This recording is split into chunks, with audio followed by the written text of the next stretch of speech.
Welcome back, everybody, to another deep dive. This time we're going to get into a really fascinating topic. Yeah. Mojos in the fact tradition.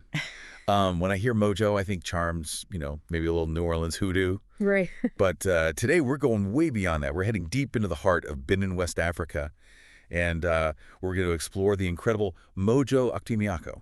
So what's so fascinating about this is we're talking about a real, tangible object. It's owned by Laurent Chenat, who is also known as Hanan Akpimiako in the tradition. And this mojo is said to be incredibly powerful. It's really contributed to his reputation as a respected and even feared spiritual leader. See, that's what I find so intriguing. Like, what's is this mojo? That makes people revere him and Yeah. maybe even fear Hanan Akpimiako. Well, to understand that, we need to start with the Fa tradition itself. So imagine a system that connects you to the divine order of the universe.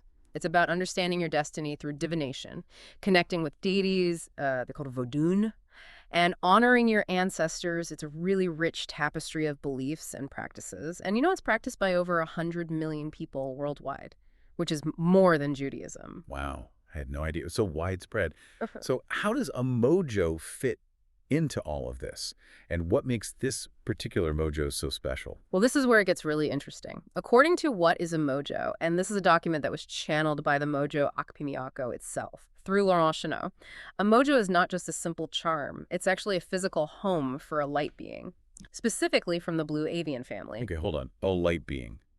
Blue avian. Are we talking about like aliens here? Not aliens as you might picture them in like science fiction. Think more along the lines of benevolent beings from higher dimensions that are guiding humanity's spiritual evolution. Kind of similar to angels and other traditions in some ways. Okay, so this mojo is like a house for a higher dimensional being. That already sounds pretty powerful. Oh, it is. The mojo is described as acting as a bridge between our 3D reality and the 5D realm where these light beings exist. It's like administrator access to the very fabric of reality. Whoa. Administrator access. That is some serious power. Yeah. So what does that actually mean, like in terms of what the mojo can do? Well, the Mojo Akpimiako has three primary missions: protection, wish granting, but only within the framework of Fa, and guidance in performing the necessary sacrifices for those wishes. So not just any wish, but wishes that are aligned with the Fa tradition. That makes sense.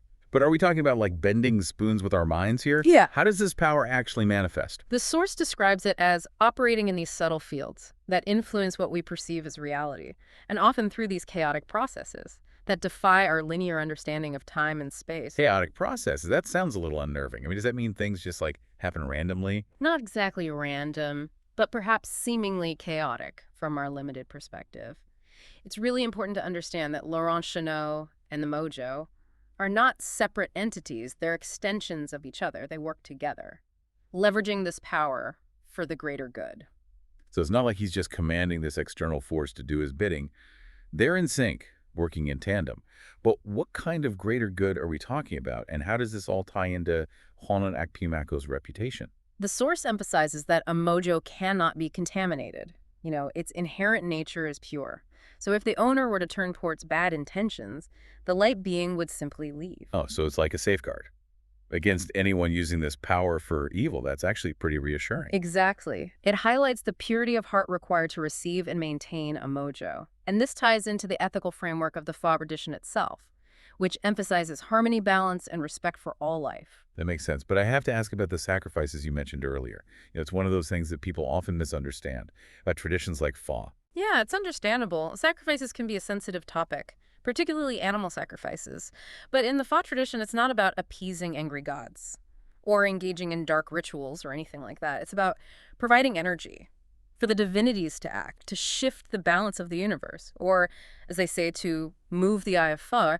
And while animal sacrifices are traditional, the source does mention that other forms of sacrifice are acceptable as well, like offering fruits or performing symbolic actions. So it's more about demonstrating commitment and respect than causing harm. Precisely. And the source is very clear that the Fa tradition is not a satanic cult. Despite common misconceptions, it's a path of spiritual growth, focusing on love, peace, joy, inner growth, and living in harmony with the universe. Okay, that definitely challenges this stereotypical view that some people might have. Now back to the mojo, and it's like chaotic actions. Can you give me like a concrete example of how this actually works in real life? Sure. There are a couple of fascinating examples in the source material. One involves Laurent Chenot escaping the mafia. So the Mojo orchestrated this series of seemingly coincidental events. That ensured his safety. It even manipulated a hotel reservation system to get him a free room when he had nowhere else to go. Hold on. It manipulated a computer system. That's incredible. That's like something out of a movie. Right. It just demonstrates how this power operates.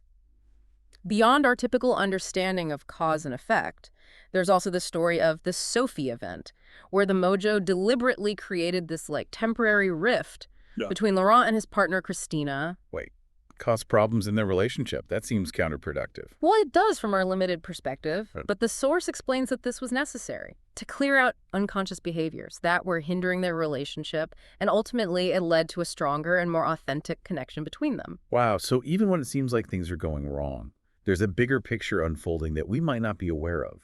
Exactly, and that requires a tremendous amount of trust in the wisdom of Fa and the guidance of the Mojo. So how does all this tie back to Hanan Akpimiako's power and respect within the community? Well, his connection to the Mojo, his understanding of these subtle forces, it allows him to do things that others can't. He can protect himself, provide guidance, and even seemingly predict the future through divination. And this inspires both awe and respect. It sounds like he's walking a tightrope between the spiritual and the material, the seen and the unseen. Yeah. I can definitely see why people would both revere and fear someone with that kind of power. And it's not just about the power itself, it's about how he uses it. Remember, a Hounen is bound by a sacred oath to serve his community, uphold ethical principles, and protect sacred knowledge. They're expected to be pillars of integrity and wisdom. So it's not just about having this amazing mojo, it's about embodying the values of a true spiritual leader. Precisely.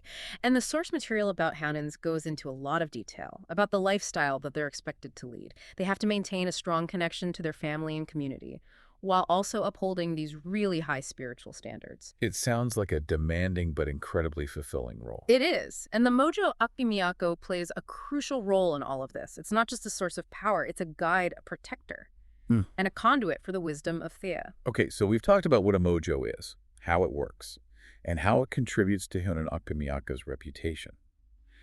But what about those who might fear him? Why would that be?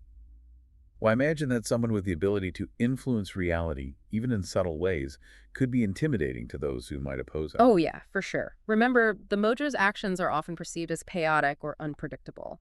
And it can be unsettling for those who don't understand the principles at play, especially if they have ill intentions. So it's not that Hanan Akpimiako is like going around intentionally trying to frighten people. It's more about the inherent nature of the power he wields and the respect that comes with it.